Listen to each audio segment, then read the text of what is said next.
And welcome to mad for MBBS। अगर आप इस चैनल पे नए हो तो आपका स्वागत है। हमारे चैनल पे बहुत सारी 3D anatomy related videos with exam notes upload कर दिए गए हैं, आप उससे भी देख सकते हो। और ऐसे ही मज़ेदार वीडियोस के लिए हमारे चैनल को करो लाइक, शेयर और सब्सक्राइब। तो आइए शुरुआत करते हैं हमारे टॉपिक से, विच इज़ इस्चियोरेक्टल फोसा। तो बेसिकली जैसा कि हम देख पा रहे हैं, ये अपना 3D मॉडल में इस्चियोरेक्टल फोसा किधर है, यहाँ पे देखो। ये जो है वो है हमारा फोसा। नीचे अपनी स्किन आएगी ऐसे, ओके। तो ऐसे ये जो बाउंडेड एरिया है वो है हमारा इस्चियोरेक्टल फोसा। तो वो बेसिकली कहाँ पे होता है, on each side of anal canal. ये एनल कनाल है, उसकी दोनों बाजू में रहेगा। यहाँ पे इजीली एक्सप्लेन करने के लिए मैंने एक ही साइड का दिखाया है। तो बेसिकली ये फोसा क्यों होता है, इसमें एक तो फैट होता है। फैट क्यों होता है, ताकि वो कुशन जैसे एक्ट कर सके। मतलब कुशन है तो ऐसे पुश करोगे तो दब जाएगा, बराबर। दबाना क्यों है, ताकि इजीली स्टूल्स पास हो सके एनल कनाल से, ओके। तो बेसिकली ये क्यों होता है, क्योंकि उसके पास फैट होता है। और फैट क्यों होता है, ताकि वो कुशन के लिए एक्ट कर सके for the easy passage of stools. तो फिर देखते हैं लाइक एक बेस है और एक एपेक्स है। तो बेस ऐसे होता है उसका, it is formed by skin. ये हम अपनी स्किन है which is over anal reason of perineum, okay. तो फिर आ गया एपेक्स। देखो ये एपेक्स है अपना, वेज शेप फोसा है, बराबर। तो ये उसका एपेक्स आ गया। एपेक्स इज हेयर अपवर्ड, ऊपर की तरफ है, एंड लैटरली, देखो away from the body, medially नहीं है, लैटरली है वो, अवे फ्रॉम द बॉडी। और फिर ये डायमेंशंस दिए हैं which is 5 by 5 by 5। 5 length है, 5 विथ है और 5 डेप्थ है। तो ये इजी था। फिर आगे देखते हैं बाउंड्रीज। तो बेसिकली हमें टेक्स्ट बुक में भी यही डायग्राम दिया है, पर हम इसे 3D मॉडल से समझेंगे ताकि हमें बहुत इजीली समझ में आ पाए और विजुलाइज करके हम इजीली लिख पाए। तो देखिए लैटरली, यहाँ पे इस वाले साइड क्या क्या है, फेशिया कवरिंग द ऑब्चुरेटर इंटरनस। हम इसकी बाउंड्रीज देख रहे हैं। तो देखो ये लैटरल बाउंड्री कौन बना रहा है, एक तो fascia covering obturator internus, lateral side में ये है, बराबर। तो ये मसल कौन सा है, अपना ऑब्चुरेटर इंटरनस। तो उस वाले फेशिया वाले को लैटरल में है वो, ठीक है। और लैटरल में क्या है, ये हड्डी है, और हड्डी ये कौन सी है, अपनी इस्चियम बोन। तो सबसे लैटरली ये देखो, एक तो ये ऑब्चुरेटर इंटरनस आ गई, ऑब्चुरेटर इंटरनस आ गई। तो फिर और क्या है, ये हड्डी का इस्चियम बोन का इस्चियल ट्यूबरोसिटी, वो बाउंड्री है। देखो ऊपर है ऑब्चुरेटर इंटरनस, नीचे की तरफ है ये हड्डी का इस्चियल ट्यूबरोसिटी, ये वाला भाग। तो फिर मीडियली देखते हैं। मीडियली क्या है अपना, एक तो है अपना एक्सटर्नल एनल स्फिंक्टर। तो ये देखिए अपना मीडियल साइड में क्या है, ये देखो ये छोटू सा है, वही है हमारा एक्सटर्नल एनल स्फिंक्टर, जो कि है मीडियली। ये तो नीचे की तरफ है, ऊपर की तरफ क्या है मीडियली, लिवेटर एनाई। बेसिकली हमारे लिवेटर एनाई है वो 3 मसल से बनते हैं। तो आइए उन तीनों मसल को देखते हैं जो इसकी मीडियल बाउंड्री बना रहा है। तो ये जो मीडियल बाउंड्री है वहाँ पे कौन कौन से मसल्स हैं, तो देखिए पहले तो अपना ये वाला मसल, ठीक है, आगे का वो है अपना प्यूबोरेक्टालिस मसल। दूसरा है अपना प्यूबोकॉकिगस मसल। फिर आता है हमारा इलियोकॉकिगस मसल। तो ये सारे तीनों हमारे मीडियल बाउंड्री बना रहे हैं अपने फोसा के। देखो, फिर आगे देखते हैं पोस्टीरियर, पीछे क्या है। तो देखिए, पीछे के लिए हमारे पास है ये सैक्रोट्यूबरस लिगामेंट, ये जो है वो, और सैक्रोट्यूबरस लिगामेंट और ग्लूटियस मैक्सिमस मसल हमारे पीछे का मसल। तो देखिए, इसे एक बार ऐसे देख लेते हैं पीछे से भी। तो देखो, ये अपना फोसा था, इसके नीचे ही अपना फोसा है बराबर, एनल कनाल के बाजू में। तो पोस्टीरियरली ये अपना सैक्रोट्यूबरस लिगामेंट आया और अपना ग्लूटियस मैक्सिमस मसल आया पीछे का। फिर देखते हैं एंटीरियर रिलेशन, आगे क्या है। तो आगे है अपना posterior border of perineal membrane. तो ये अपना है पेरिनियल मेम्ब्रेन, जो कि अपने फोसा के आगे है, इसलिए अपना फोसा इसके पीछे छुप गया। देखो, पीछे से दिखेगा, ये देखो, उसको पूरा कवर ही कर रहा है ये पेरिनियल मेम्ब्रेन एंटीरियरली। फिर देखते हैं फ्लोर, इसको निकाल देते हैं। देखो, तो फ्लोर अपनी कैसे बन रही थी, ऐसे बराबर। तो अपनी स्किन अपनी फ्लोर बना रही है, वो भी पेरिनियल स्किन। फिर है roof. Roof is the meeting point of fascia of obturator internus and of pelvic diaphragm. तो ये अपनी है ऑब्चुरेटर इंटर्नस, ओके। तो रूफ में अभी वही है, ऊपर की तरफ तो वही है बराबर। तो ऑब्चुरेटर इंटर्नस और पेल्विक डायफ्राम जो आएगा, उन दोनों की मीटिंग पॉइंट है अपनी रूफ। तो फिर देखते हैं आगे, आगे है अपना रिसेसिस। तो आइए रिसेसिस देखते हैं। तो रिसेसिस बेसिकली क्या है, और रिसेसिस बेसिकली इसका ही एक्सटेंशन है। छोटी छोटी जगह पे वो कैसे एक्सटेंड हो रहा है वो देखते हैं। तो हम अगर इजीली समझें तो छोटे छोटे बच्चे होते हैं बराबर, तो वो छोटी सी जगह में ऐसे घुस जाते हैं, वरना ऐसे कोई भी छोटी सी जगह मिल जाए तो खेलने लगते हैं, अपना हाथ घुसा लेते हैं, घुस जाते हैं छोटे बच्चे बराबर। तो वैसे ही अपनी ये रिसेस है। तो ये हमें इसीलिए समझ में आए, इसके लिए मतलब देख ऐसे ही पढ़ते हैं। तो देखो, एंटीरियरली आगे वो कहाँ पे घुस रहा है, अपना ischiorectal fossa, it extends anteriorly above urogenital diaphragm. तो अपना यूरोजेनिटल डायफ्राम इधर होगा बराबर, ऊपर की तरफ होगा। तो एंटीरियरली वो ऐसे यहाँ पे घुस रहा है, ओके। छोटे बच्चे की तरह ऐसे जगह दिखी नहीं कि घुस गया वो, ओके। एंड पोस्टीरियरली, पोस्टीरियरली क्या है अपना, ये सैक्रोट्यूबरस लिगामेंट।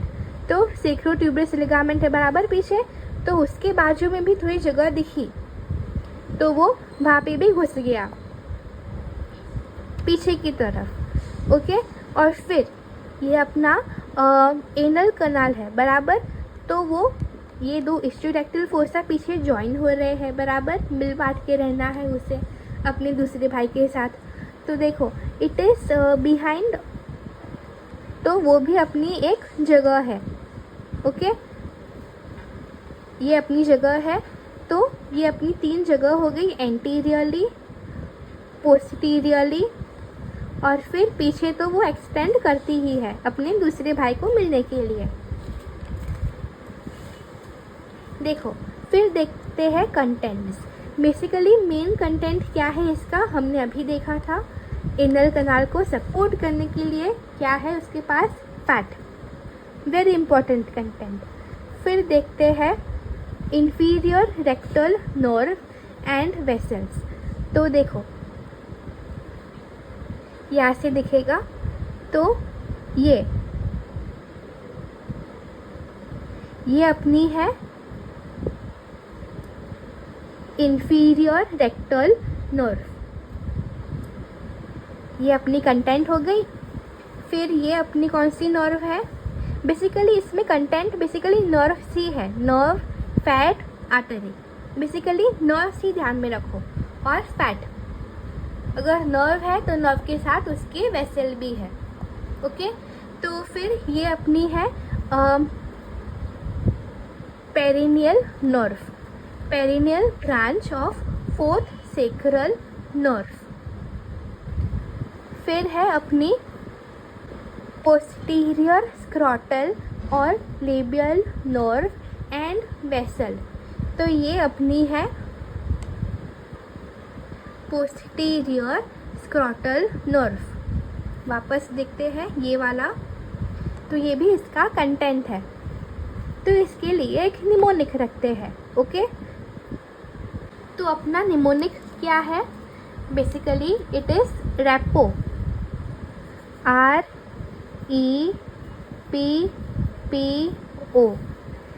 तो ये अपना निमोनिक है। ये नोट्स बेसिकली हमारे विश्राम सिंह से है, वहाँ पे बहुत ही इजीली समझाया गया है।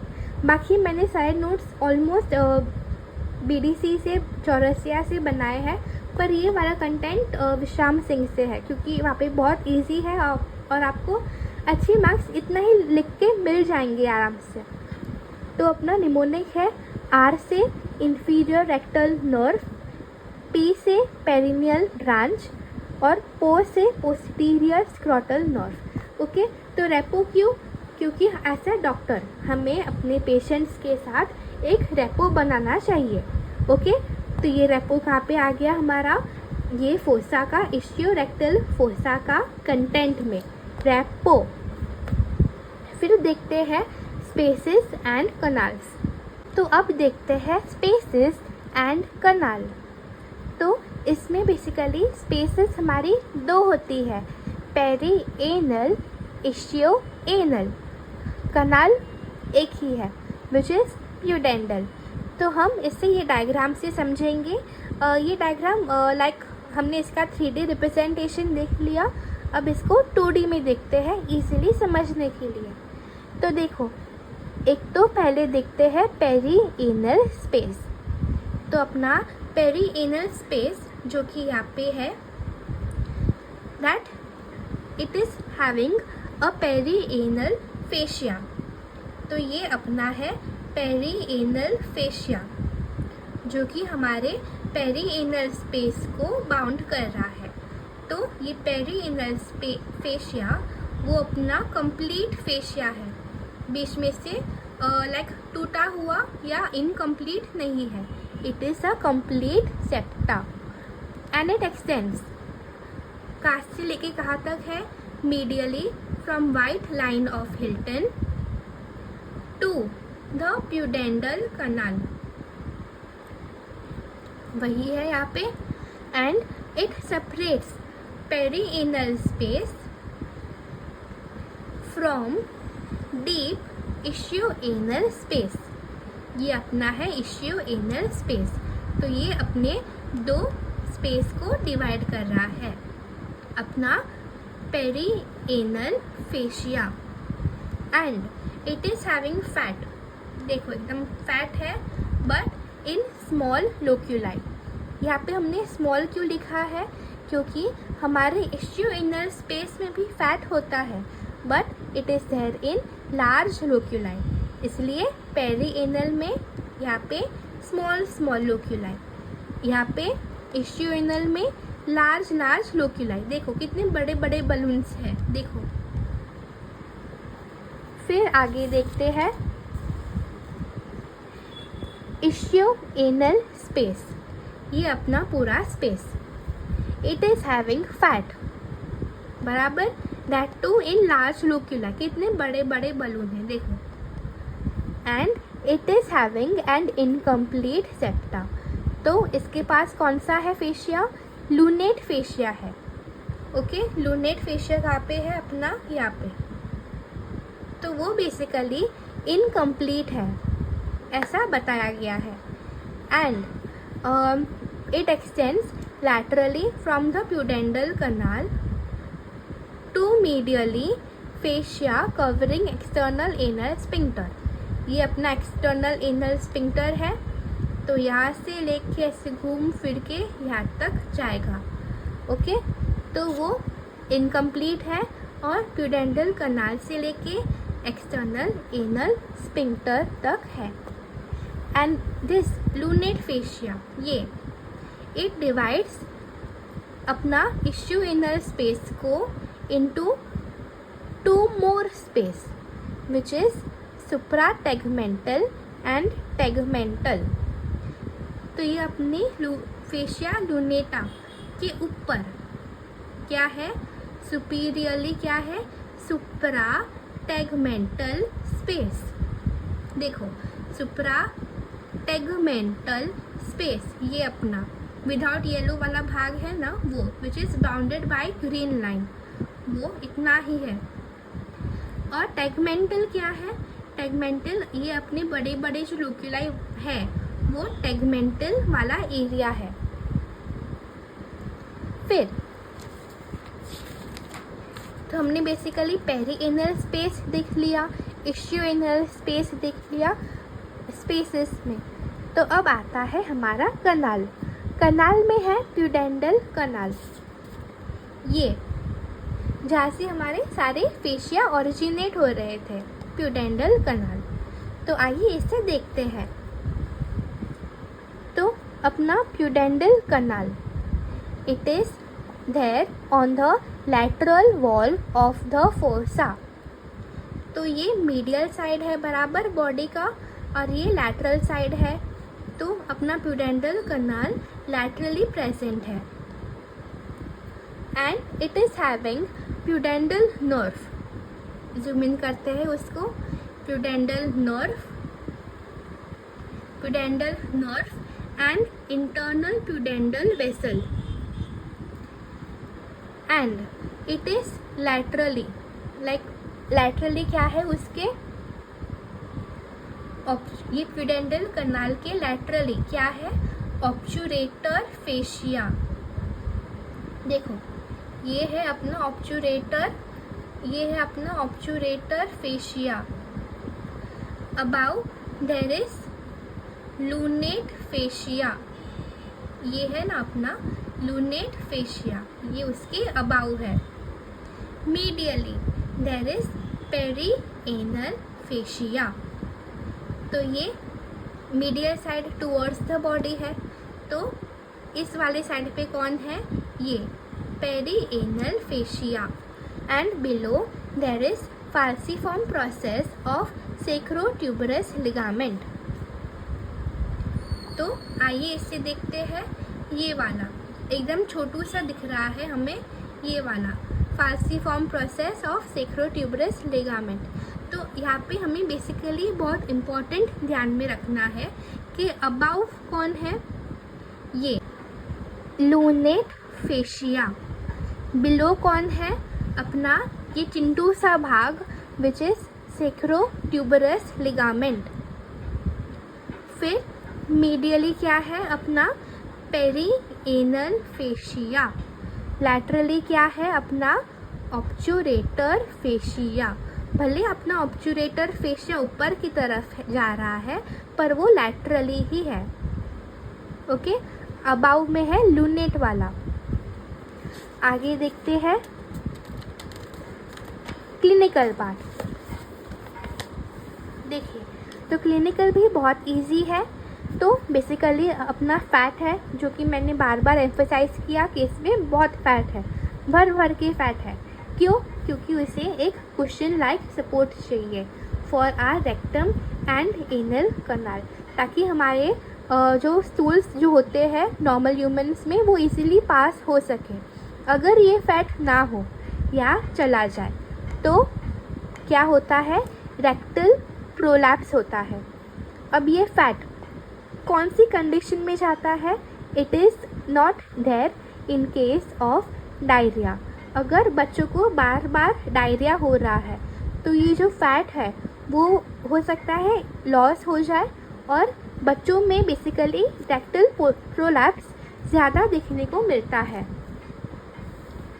फिर देखते हैं sometimes there is a gap between tendinous origin of levator ani and obturator fascia. तो वो हमने देखा था बराबर, नीचे की तरफ था हमारा लेवेटर एनाई, मतलब ऊपर की तरफ था हमारा, वापस देखते हैं तो देखो ये है ना अपना लेवेटर एनाई और ये अपना ऑब्चुरेटर फेशिया।